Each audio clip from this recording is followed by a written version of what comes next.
My name's Will, and in 2015 I booked a one-way ticket to Australia and have been travelling and working in different countries along the way ever since. 6 months into my travels in Oz, I heard of this industry called pearling, where you'd work on a boat, out at sea, diving for oysters and earning some nice money along the way. I wasted no time and found two companies online. One was in Darwin called Bailey Pearls, and the other was in Broome called Clipper Pearls. I applied for both jobs, not really knowing what I was getting into at the time. I was in Darwin for 2 weeks, clinging on to the hope that Bailey would reach out, and I even went into their head office and I was told I was on the waiting list and got ushered out. I knew I couldn't wait forever and I felt I'd overstayed my time in Darwin, so I jumped in my car, drove south, rescued this puppy that I found on the side of a road. He then joined me for a few weeks camping until I found him a nice family in Townsville. I camped in some amazing spots with a stable diet of bananas and Nutella. Yum. Stopped off at Alice Springs for a swim in this crystal clear water and came across this little terrapin that was covered in algae. What an amazing place. Jumping ahead a few months later, I ended up in a small town in Western Australia called Pearl, where I found some farm work. I received a call out of the blue one morning. It was from Clipper Pearls, saying there was a position available, but I had to be in Broome as it was starting the next day. And I said, no problem, I'm in Broome currently, and I'll see you tomorrow. In fact, I was actually 1,777 kilometres away. I'd done some googling and there was an airport at a town called Geraldton that done flights to Broome. I booked the flight as soon as I could for that evening, and then I hitchhiked my way to Geraldton. It worked out perfectly. The next thing I knew, I was on a flight with loads of miners travelling home after their day of work. It was about a 4-hour flight and I swiftly landed in Broome. I checked in at a hostel called the KK and met some amazing people. I stayed at this hostel a lot and it became my favourite place. It sadly shut down shortly after I left Oz, so no links in the description unfortunately. The next day I went into the office and they told me more about the role and that it was for the Hatchery.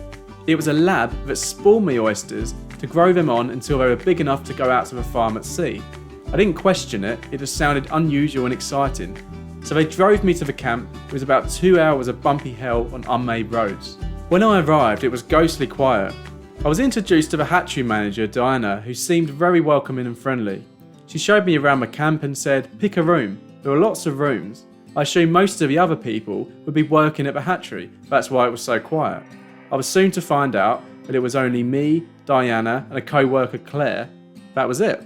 I started work the next day. The hatchery was about 30 seconds away from our accommodation and it was a bit overwhelming with lots of tasks and procedures that I had to pick up quickly. This is what it was all about.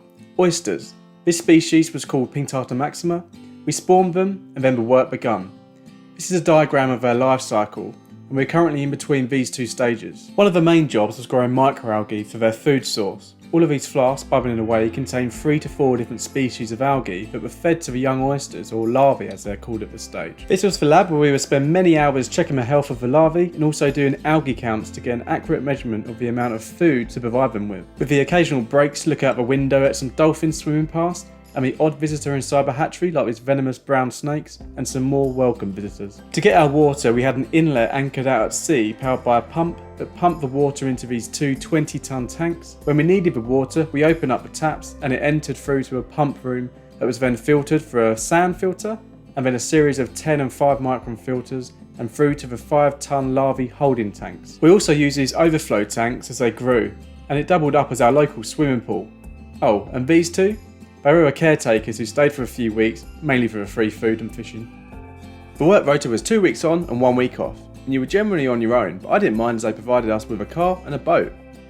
I was often out exploring, and the car was so old I was always prepared for a long walk back. We had a few choices of old cars because we got the outcasts from a main farm that were no longer roadworthy, and as we were on private land we didn't need them serviced, so they were basically falling apart. A short drive out there were these sand dunes, but I tried to sandboard down, but that failed. Once a week we would use these sand dunes as a kind of boot camp for exercise, running up and down them. But most of my time I spent fishing from the boat amongst the mangroves and out at the bay. Sharks, like this small reef shark, would often end up as an unwanted catch. I did go spearfishing here a few times, but when I saw a few large tiger sharks lurking around, that kind of put me off.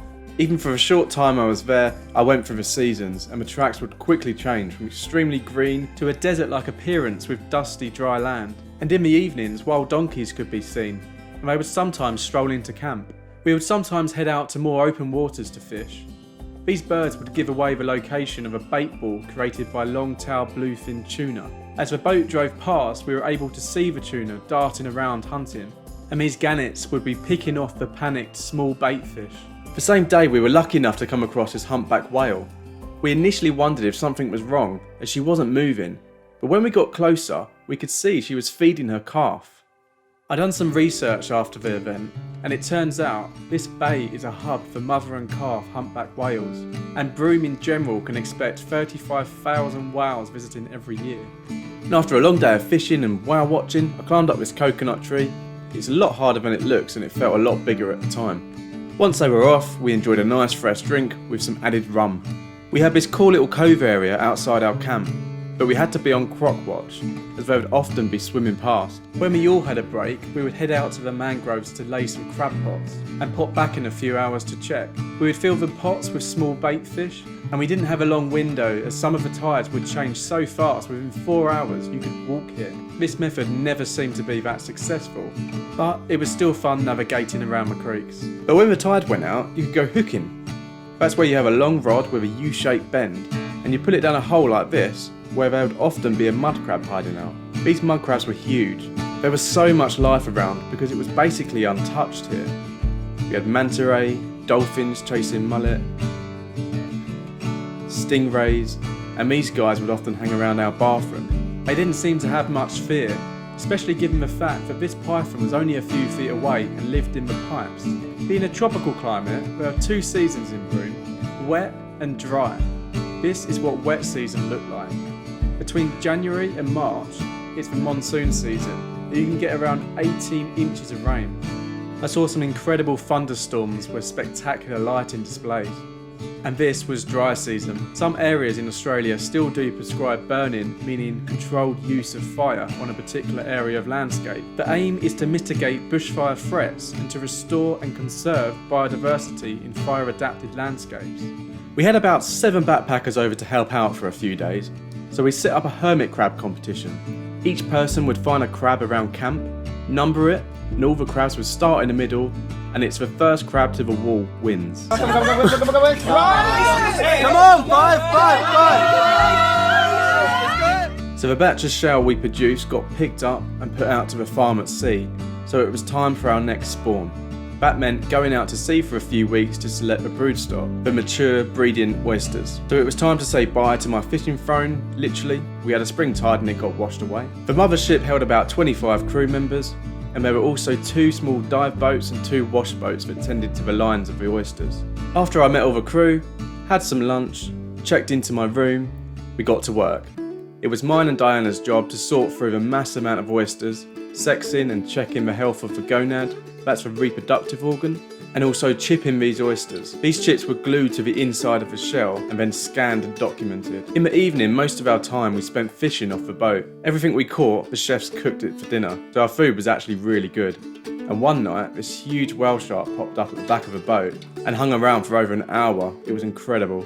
My time on the boat was coming to an end, as I enjoyed my last sunset from the top of the boat.